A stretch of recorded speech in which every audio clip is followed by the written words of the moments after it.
وعلى سيدنا علي وسيدتنا فاطمة وسيدتنا زينب وسيدنا حسن وسيدنا حسين وعلى آله وصحبه وبارك وسلم وسيدتنا زينب وسيدنا اللهم صل على سيدنا ومولانا محمد وعلى آلہ وصحابہ وبارک وسلم علیہ۔ دنیا کے تمام دیکھنے والوں کو، تمام چاہنے والوں کو، تمام پیار کرنے والوں کو، اور جہاں جہاں تک اس وقت میری آواز کو سنا اور مجھے دیکھا جا رہا ہے، جنید اقبال کی جانب سے انتہائی محبت کے ساتھ السلام علیکم۔ ایک بار پھر ناظرین، آپ کو پر نور صبح میں صبح نور کے ساتھ میں دل کی گہرائیوں سے خوش آمدید کہتا ہوں۔ آئیے بلا توقف چلیں گے حضرت ابو انیس محمد برکت علی علیہ رحمہ کی تالیف اسماء النبی کریم صلی اللہ علیہ وآلہ وسلم سے رسول اللہ صلی اللہ علیہ وآلہ وسلم کا ایک اسم مبارک پڑھنے اور سننے کی سعادت حاصل کرتے ہیں۔ سیدنا النذیر صلی اللہ علیہ وآلہ وسلم، ہمارے سردار، اللہ کا ڈر سنانے والے، درود و سلام بھیجے اللہ آپ صلی اللہ علیہ وآلہ وسلم پر، آپ صلی اللہ علیہ وآلہ وسلم کے آل پاک پر اور صحابہ کرام رضوان اللہ تعالیٰ علیہم اجمعین پر۔ حضرت ابو ہریرہ رضی اللہ تعالیٰ عنہ سے روایت، حضور نبی کریم صلی اللہ علیہ وآلہ وسلم نے ارشاد فرمایا کہ جب میری قوم امر بالمعروف اور نہی عن المنکر چھوڑ بیٹھے گی، وہی کی برکات اور رحمت خداوندی سے محروم ہو جائے گی۔ ہمارے ساتھ آج جڑے رہیے ناظرین، کیونکہ ایسی ہی ممتاز بارگاہ میں انشاءاللہ آپ کو لیے چلتے ہیں کہ جنہوں نے امر بالمعروف اور نہی عن المنکر کے ذریعے سے لاکھوں قلوب کو بدل کے رکھ دیا، یعنی اس شریف کی سرزمین ہے، اور سید صدر الدین راجن قتال بخاری سہروردی رحمۃ اللہ علیہ کی بارگاہ میں آج مل کے انشاءاللہ چلیں گے۔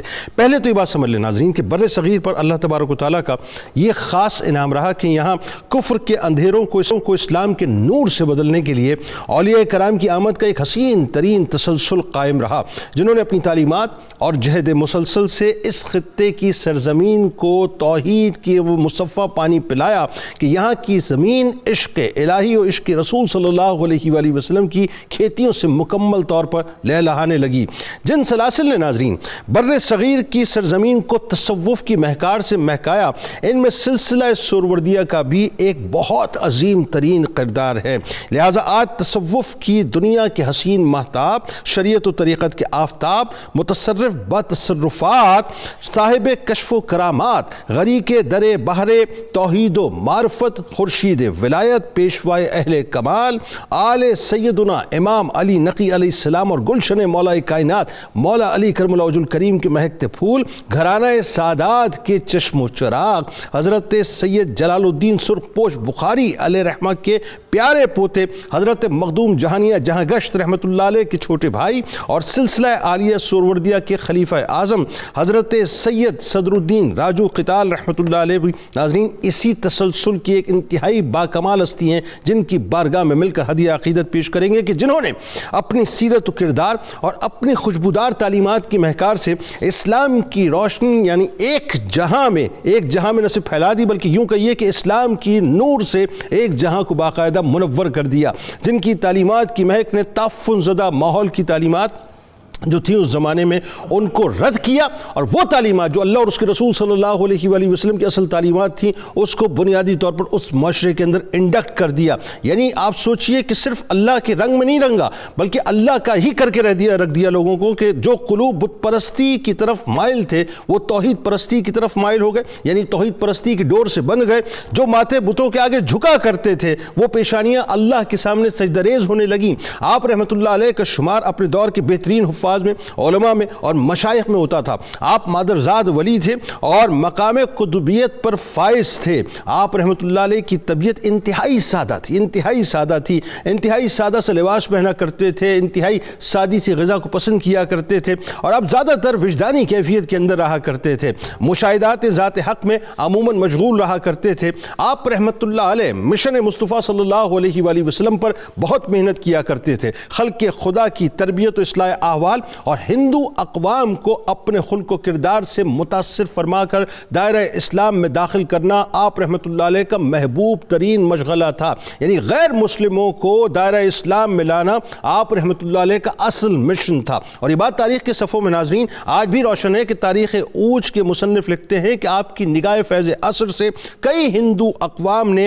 دین اسلام قبول کیا، جن میں لانگ، کھاکی، نون اور دھونتر اقوام سر فہرست ہیں. یوں بر صغیر پاک و ہند میں ہزاروں فیض یافتگان ہیں، لیکن بالخصوص آپ کا حلقہ ارادت اوج شریف سمیت ملتان اور مظفر گڑھ تک وسیع تھا. ناظرین کرام، حضرت سید صدر الدین راجن قتال بخاری سوروردی رحمۃ اللہ علیہ صرف نام کے راجن نہ تھے، بلکہ یوں کہیے کہ دنیا کے راجن بھی نہ تھے. اللہ تبارک و تعالیٰ نے آپ کو تسخیر قلوب سے باقاعدہ نوازا ہوا تھا. یعنی آپ دلوں کے راجن تھے، دلوں کے بادشاہ تھے. دلوں کی بادشاہت جو ہے وہ اللہ تبارک و تعالیٰ نے آپ کو عطا فرمائی تھی. تمام اہل شہر کے دلوں پر آپ رحمۃ اللہ علیہ کی روحانی حکومت کا سکہ باقاعدہ بیٹھا ہوا تھا، اور اوج شریف اور گرد و نواح کے لوگ خود آپ کو یعنی یوں کہیے کہ بادشاہ کے طور پر، روحانی بادشاہ کے طور پر پکارا کرتے تھے، اور اپنے آپ کو ان کی رعایا کہلوانے پہ فخر محسوس کیا کرتے تھے. آپ رحمۃ اللہ علیہ انتہا درجے کے متقی اور پرہیزگار اور پابند شریعت بزرگ تھے. ہمہ وقت عبادت و ریاضت و مجاہدے میں مست و مستغرق رہا کرتے تھے. لوگوں کو بہت خوبصورتی سے آپ نمازی بنا دیا کرتے تھے. مجاہدوں، ریاضتوں اور مخالفت نفس میں آپ رحمۃ اللہ علیہ کا اپنا ایک مقام تھا. یعنی آپ رحمۃ اللہ علیہ کے مقام کے بارے میں حضرت سید مخدوم جہانیہ جہاں گشت رحمۃ اللہ علیہ اکثر فرمایا کرتے تھے کہ خالق حقیقی نے ہم کو امور خلقت میں مشغول کیا اور برادر عزیز صدر الدین رحمۃ اللہ علیہ کو اپنی ذات کے عشق میں مستغرق رکھا ہے. آپ خدا کی ذات میں اس قدر مست و مستغرق رہتے تھے کہ اس کے سوا کسی اور کو نہ جانتے تھے. دنیا میں تھے لیکن دنیا میں نہ تھے. عالم یہ تھا کہ لوگوں کی دادرسی ہو اور یوں کہہ لیجئے کہ دشمنوں پر شدت ہو، آپ ہمیشہ اس کے لیے تیار. اس شریف کی پہلے تو ہمیں ذرا تاریخ بتائیے، کیونکہ یہ نام تواتر سے ظاہر ہے، سلسلہ سورورد کے حوالے سے زبان پہ آتا ہے. اس سرزمین کا کیا بیک گراؤنڈ ہے، اس کی کیا تاریخ ہے، اس کی ہسٹری تھوڑی سی ہمیں بتائیے. ایک تو یہ.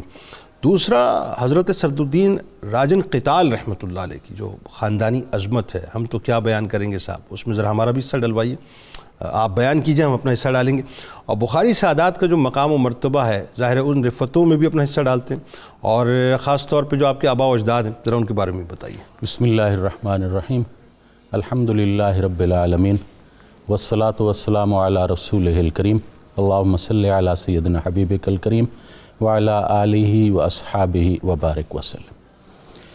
قبلہ جنید بھائی، آج عرس مبارک ہے حضرت صدر الدین محمد راجو قتال قدس سرہ الاقدس کا. اگر 785 جب وصال مبارک حضرت مخدوم جہانی رحمۃ اللہ علیہ کا ہوا، اس سے لے کر 827 تک یہ جو 43 ایئرز ہیں نا، اس دور میں اگر حسینی اور سہروردی سلسلے کے عظیم شیخ کا نام لیا جائے تو وہ حضرت صدر الدین راجن قتال. سبحان اللہ. یعنی 8ویں اور 9ویں صدی. 8ویں صدی ہجری کا آخر ہے، آخر، اور 9ویں صدی ہجری کی ابتدا میں. آج ان کا یوم الوصال ہے، تو اس کی تاریخ میں جو لکھا ہے نا کہ چون صدر الدین ازیں دنیا رفت، جب حضرت صدر الدین یہاں سے چلے، عیاں شد طرفہ بر تاریخ وصال، تو فوراً ان کی جو تاریخ وصال جو ہے وہ ظاہر ہو گئی. کیا؟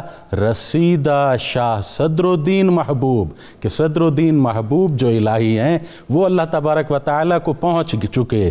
دوبارہ ہادی دین پیر قتال، کہ پیر قتال جو ہیں یہ ہادی دین ہیں. یہ قتال جو ہے یہ ایک تو کاف جو قائد والا ہے، اس سے تو مراد یہ ہے کہ مخالفت نفس میں آپ کا اتنا مقام تھا کہ آپ کو قتال کہا گیا.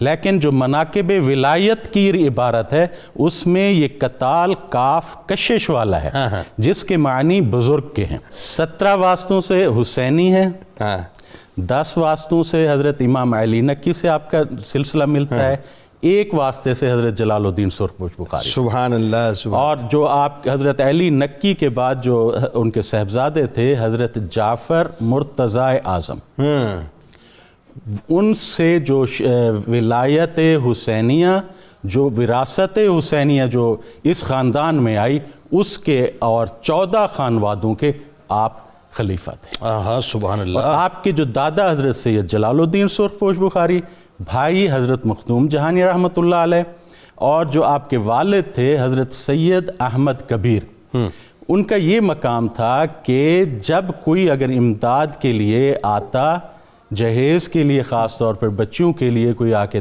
امداد طلب کرتا، تو آپ کنکریاں اٹھاتے تھے اور اس کو دے دیتے تھے، وہ سونا بن جاتی تھی۔ تو حضرت مخدوم جہانیہ یہ روایت بیان کر کے آپ یہ شعر پڑھتے تھے، گر رخے تو زے مویا تر گردد، اگر تمہارا چہرہ جو ہے رخ انور وہ آنسوں سے تر ہو جائے، خاک اندر کفے تو زر گردد، تو مٹی بھی اگر تم اٹھاؤ گے تو وہ بھی سونا ہو جائے۔ سبحان۔ استغراقی کیفیت میں رہتے تھے کہ حضرت مخدوم صاحب رحمۃ اللہ علیہ کہ ان کی والدہ کا جب وصال ہو گیا تو انہوں نے آ کے اپنے والد سے عرض کی کہ حضرت در صلب تو، آپ کی جو صلب مبارک ہے اس میں کتب وقت است، کتب ہے۔ تو پھر ان کے کہنے پر آپ نے دوسری شادی کی حضرت بدر الدین باقری کی صاحبزادی سے۔ اچ شریف جو ہے یہ اچا کے نام سے ایک بلند ٹیلہ تھا جو 5 دریاؤں کے سنگم پہ ہے، 5 نہر کے قریب۔ سب سے پہلے یہاں پر حضرت صفی الدین گازرونی 351 ہجری میں تشریف لائے، انہوں نے یہاں پر آ کر ایک مدرسہ قائم کیا۔ اچھا۔ اس کے بعد ناصر الدین کباچہ کے دور میں یہ علم و عرفان کا ایک مرکز تھا کہ بخارا سے، سمرقند سے، ہر جگہ سے یہاں پر لوگ تعلیم حاصل کرنے کے لیے آتے تھے، کہ حضرت قاضی منہاج الدین جو ہیں سراج، جن کا تذکرہ حضرت نظام الدین اولیاء رحمۃ اللہ علیہ نے بڑی احترام اور عزت سے آپ فرماتے تھے، انہوں نے یہاں پر مدرسہ فیروزیہ قائم کیا تھا۔ اس کے بعد جو یہ جلالیہ خاندان آیا، بخاری خاندان آیا، تو سن 666 سے جب حضرت جلال الدین تشریف لاتے ہیں، وہاں سے لے کر حضرت صدر الدین، اور پھر حضرت صدر الدین کے بعد جو 5 کتب مشہور ہیں، حضرت ناصر الدین جو حضرت مخدوم صاحب رحمۃ اللہ علیہ کے بڑے صاحبزادے تھے، ان کی اولاد میں ان 5 کتب کی تربیت حضرت صدر الدین راجن کتال نے کی تھی۔ سبحان اللہ۔ پھر آپ نے ان اکتاب کو، وہ جو 5 صاحبزادے ہیں، ایک کو گجرات بھیجا ہندوستان میں، حضرت برہان الدین کتب ربانی، انہوں نے وہاں پر تعلیمات، اور 2 کتب تھے، ایک حضرت فضل الدین جو اس آج کے 17ویں دادا حضرت ہیں، اور حضرت علم الدین، وہ یہاں ہندوستان میں کشمیر میں حضرت علاء الدین آپ کے پوتے تھے، جو آپ نے ان کو وہاں پہ بھیجا، اور ان حضرات نے وہاں پر دین اسلام کی تبلیغ کی۔ سلسلے کو آگے بڑھاتے ہیں۔ ڈاکٹر صاحب ذرا یہ بتائیے، خاص طور پہ چونکہ سلسلہ سہروردیہ کی بات ہوئی تو اس کی تاریخ بھی ذرا لوگوں کو بتلائیے، اور ذرا یہ بھی پتہ چلنا چاہیے کہ جو بر صغیر کی ہم بات کرتے ہیں سرزمین کی، اس پر خاص طور پہ ظاہر ہے تمام سلاسل نے اپنا جو کام کیا، اس میں چاہے سلسلہ چشت ہے، سلسلہ نقشبند ہے، سلسلہ قادریہ ہے، لیکن سلسلہ سہروردیہ کے جو بزرگ ہیں ذرا ان کا تعارف بھی بتائیے، اور خاص طور پہ جو دین اسلام کی تعلیم کو جس انداز سے ایکسپلور کیا ہے بر صغیر کی سرزمین پہ۔ بسم اللہ الرحمن الرحیم۔ بہت خوبصورت باتیں ہو رہی ہیں۔ حضرت سید صدر الدین راجو کتال رحمۃ اللہ علیہ کا تذکرہ خیر چل رہا ہے۔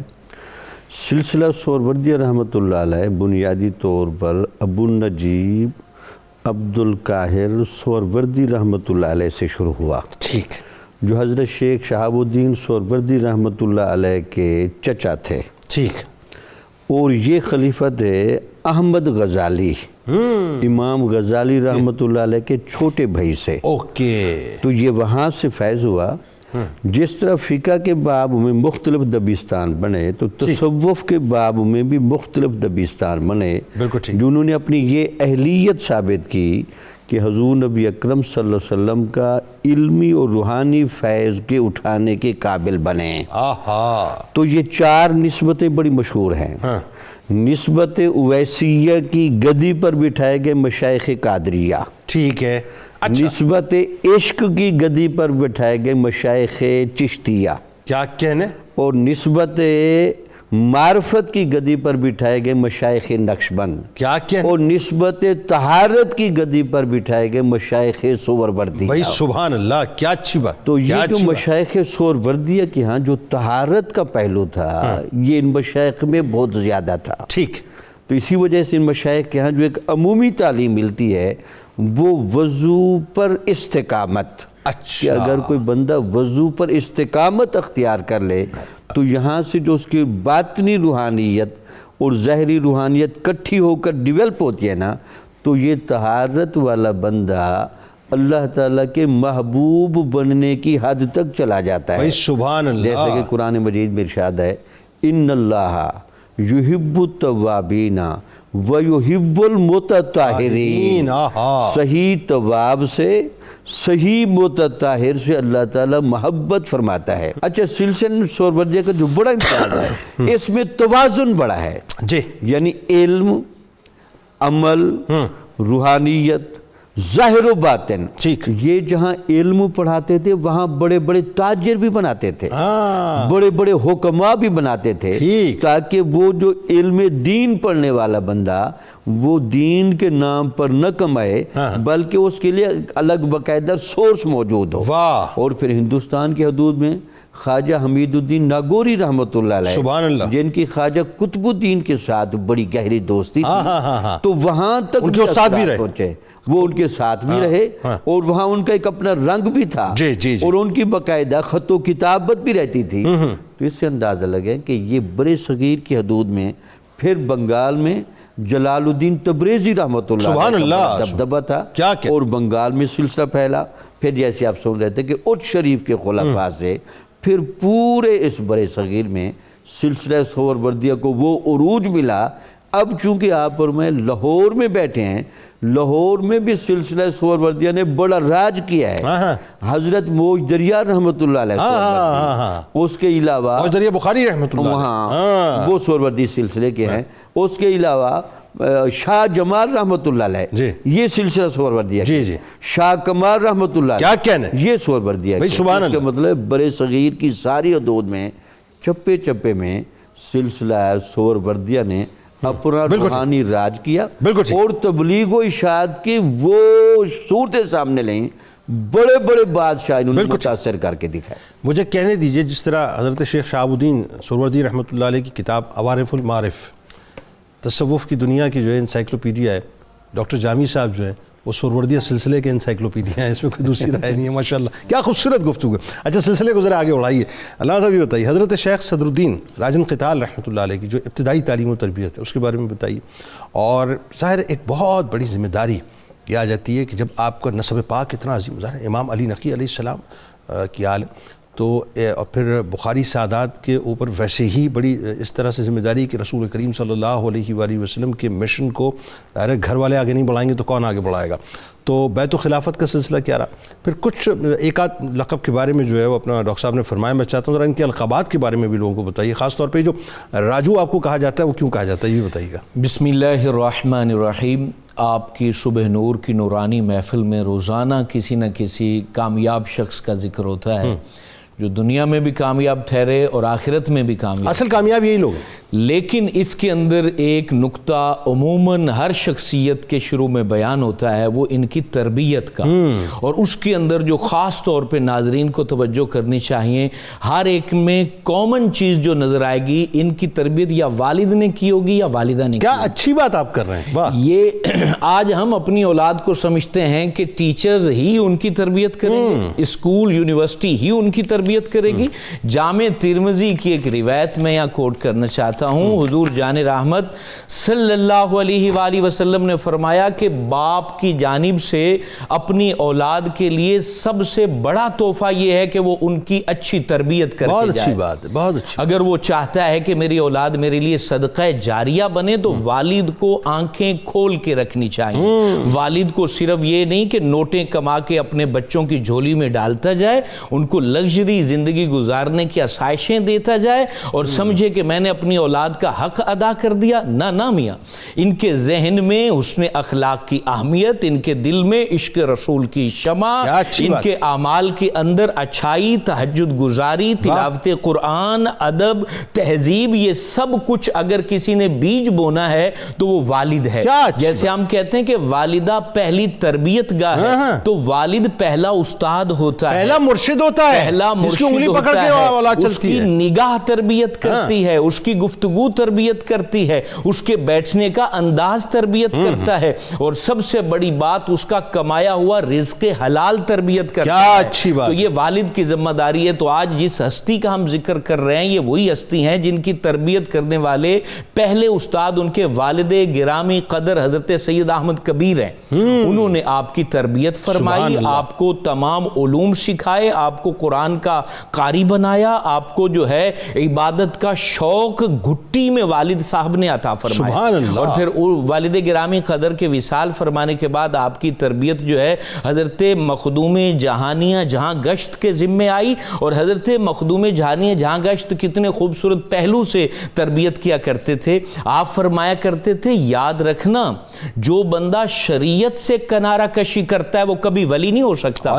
آپ فرماتے تھے گفتار، کردار اور رفتار میں شریعت ہونی چاہیے. بھائی کیا اچھی بات. اور آپ یہ فرمایا کرتے تھے سنت کی اتباع، حضور جان رحمت صلی اللہ علیہ وسلم کے طریقہ زندگی کو اپنانا، اور اتنے شوق سے اپنانا، فرمایا موت بھی اس طریقے سے ہٹا نہ سکے.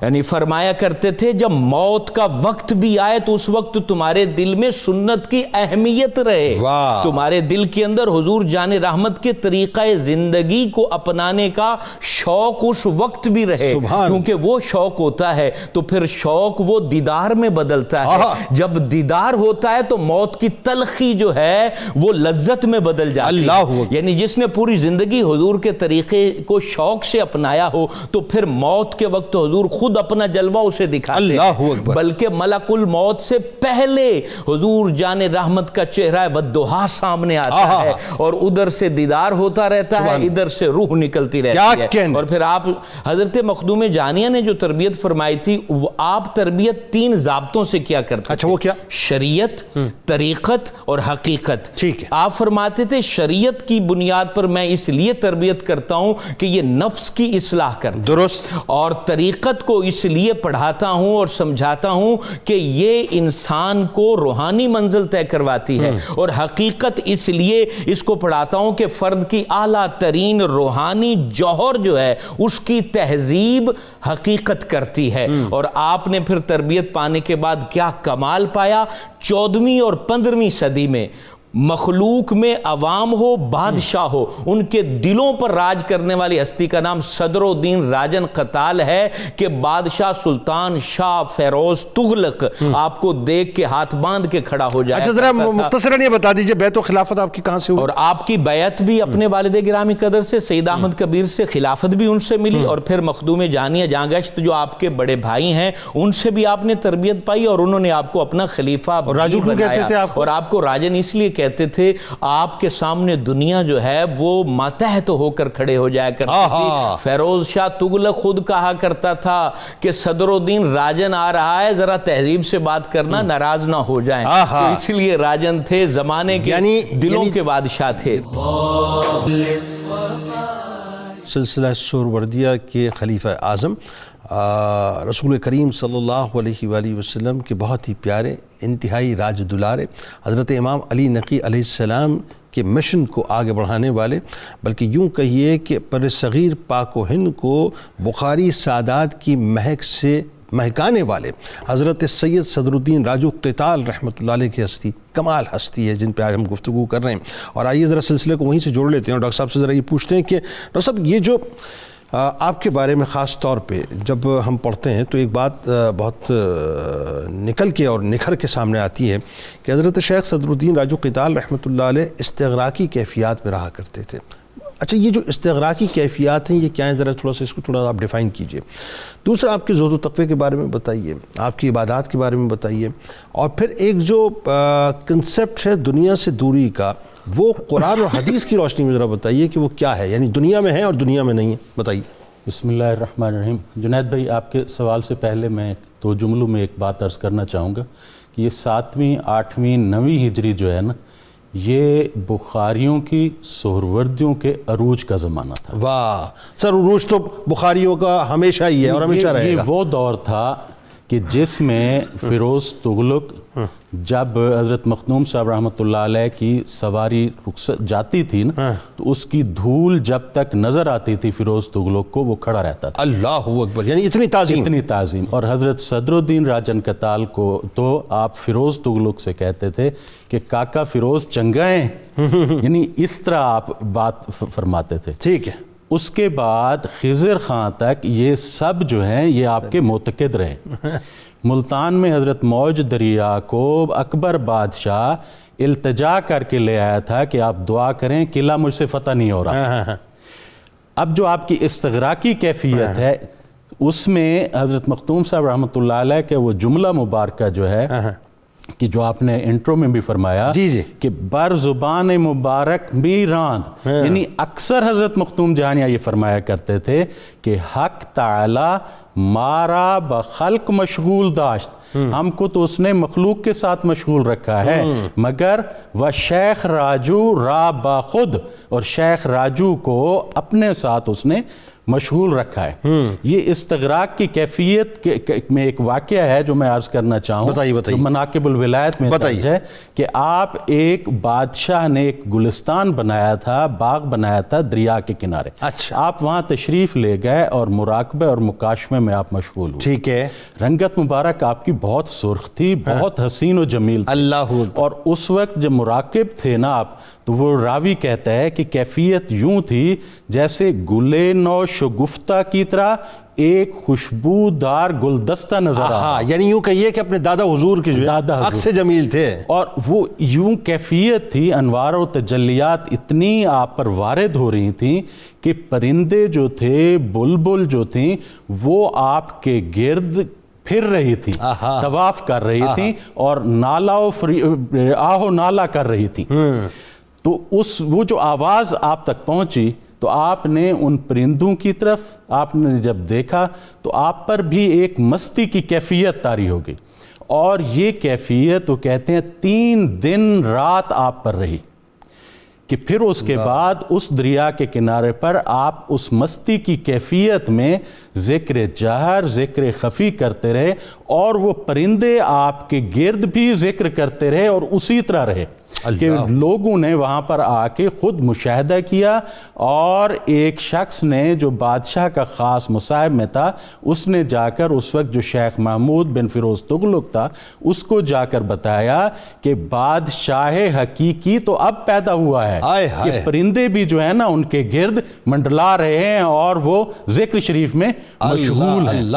یہ کیفیت تھی، اور اس مستی کی کیفیت میں کئی لوگوں نے تو صرف آپ کو دیکھ کر مسلمان ہو گئے، اللہ، کہ کہتے ہیں کہ ایک قافلہ 300 کا تھا جنہوں نے تو صرف آپ کو دیکھا اور مسلمان ہوئے، اور کئی لوگ ایسے تھے جو آپ کی گفتگو مبارک سنتے اور مسلمان ہوتے، اللہ، ان میں ایک دین محمد اور اس کی پوری قوم وہ مسلمان ہوئی اور سہروردیہ سلسلے میں خلافت حاصل کی۔ جی جی۔ اور یہ کیفیت آپ کی جو سلسلہ سہروردیہ اور خاص طور پر پھر ان بخاری خاندان کا، حضرت مختوم صاحب رحمۃ اللہ علیہ، حضرت راجن کتال رحمۃ اللہ علیہ کا یہ تھا قرآن و حدیث کی روشنی میں بھی، کہ جو نماز تھی نا وہ آپ فرماتے تھے کہ لا صلاۃ الا بحضور القلب، حضور قلب کے بغیر تو نماز ہے ہی نہیں ہماری۔ بالکل ٹھیک۔ کہ آپ ایک جگہ سفر میں تھے اور نماز کے لیے جب آپ تشریف لے گئے، امام صاحب نے جب تکبیر تحریمہ کہی، اللہ اکبر کہا، تو اس کے بعد وہ تو کہیں اور پہنچے ہوئے تھے، تو حضرت نے کشف سے معلوم کر لیا آپ نے علیحدہ نماز پڑھی۔ تو لوگوں نے کہا آپ نے علیحدہ کیوں پڑھی؟ تو آپ نے اس کا راز فاش نہیں کیا، آپ نے فرمایا کہ میں مسافر تھا، جلدی تھی، اس وجہ سے میں نے نماز علیحدہ پڑھ لی۔ اور زہد کی یہ کیفیت تھی کہ بچپن میں ہی حضرت مختوم صاحب رحمۃ اللہ علیہ کو آ کر عرض کیا گیا کہ صاحبزادہ جو ہیں وہ دودھ نہیں پی رہے، آپ نے فرمایا رمضان شریف ہے، روزہ ہے، شام کو پئیں گے، شام جب ہوئی پھر آ کے کہا گیا کہ حضرت وہ تو ابھی بھی دودھ نہیں پی رہے. آپ نے فرمایا یہ کتب وقت ہے, اکیلا دودھ نہیں پیے گا. ہائے ہائے. اور گفتہ اللہ بود گرچہ از حلقوم عبداللہ بود.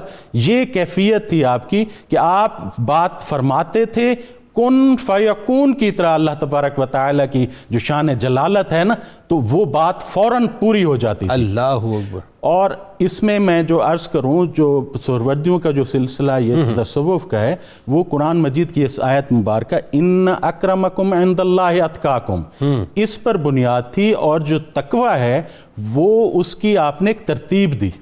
جب پہلا شخص آپ کے پاس آتا تو آپ اس کو فرماتے تھے کہ کفر اور بدعت سے پرہیز کرو. ٹھیک ہے. نماز کے لیے کھڑے ہو جاؤ. میں 2 سینٹنس میں مکمل کرنے کی کوشش کرتا ہوں.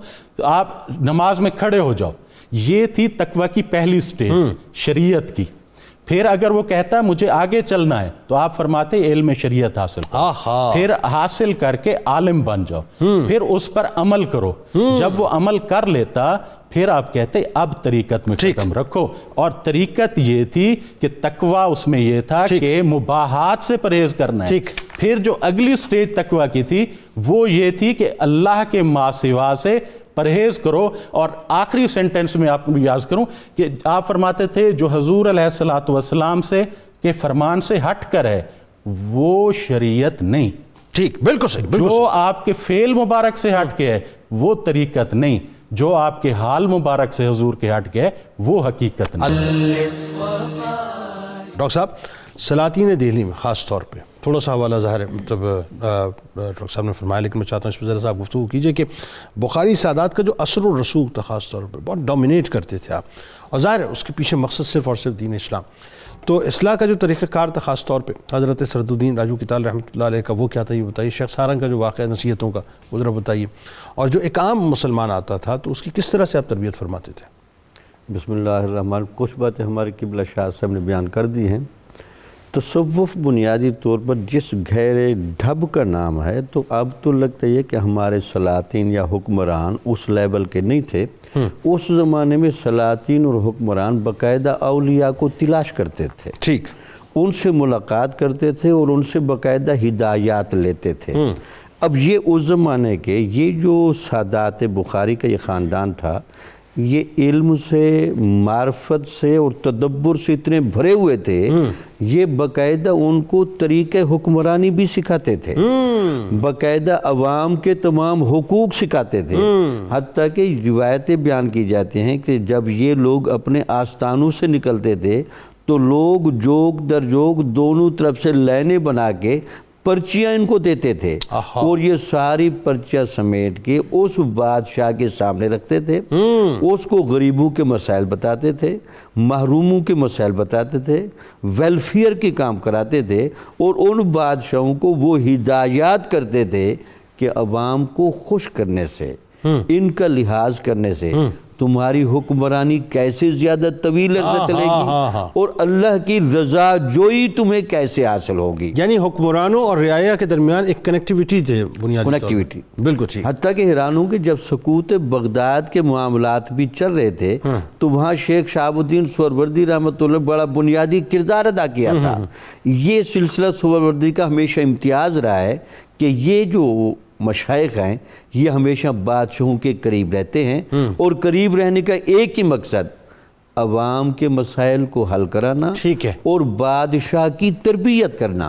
خوشامد ان کے آنے تھی, جیسے آپ سن رہے ہیں ان کا روحانی جاہ و جلال اتنا تھا کہ بادشاہ وغیرہ ان کا باقاعدہ استقبال کرتے تھے, اور حتیٰ کہ بادشاہوں نے ان کو باقاعدہ شیخ الاسلام کا ٹائٹل دیا تھا.